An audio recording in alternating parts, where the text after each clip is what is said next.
when this baby is so small? Because this is where the rubber meets the road, isn't it? Yep. Oh, yes. When he says that we will provide every birth mother with diapers for 3 months, that means that by the time that child is born, until they get to 90 days, where so many things are happening here, that you don't need to be dealing with that very expensive cost. Now, when he says that, that's about half the population, and maybe the birthing stage is now 50% of that 50% at a particular time. Now, when it comes to Parliament, I mean, it's great. Everybody heard it. Mm-hmm. When it comes to Parliament, what would need to happen in the National Assembly for that to, because it's legislative, because everybody who goes to hospital to give birth is going to get 3 months worth of diapers. Is it delivered to your home?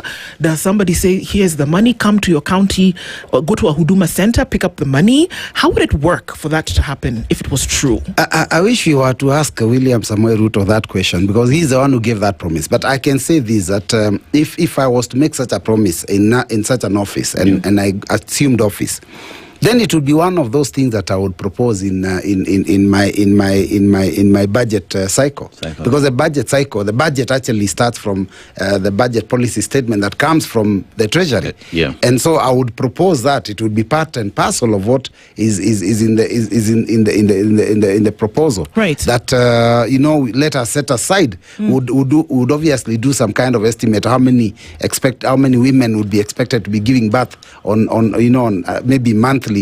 Or annually, so that you can be able to do that annual budget, and you do a budget of the cost of the diapers, and then you propose it and you bring it in the budget. Right. It was never done. There has never been any proposal concerning diapers. But, so then it was not intended. It was never intended. It was a story. I mean, that's what I'm saying. The biggest problem we have is very good storytellers during campaign period. Okay. I'll tell you another one.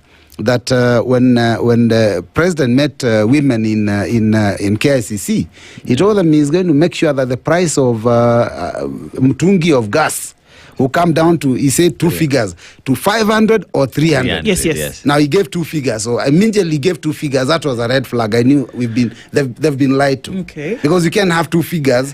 500 and 300 are totally different figures. So if you give two figures, it means you're lying. But again, there's never been any attempt to reduce the price of gas to anywhere near those figures. If anything, it has increased in cost. Yeah. Of course it has.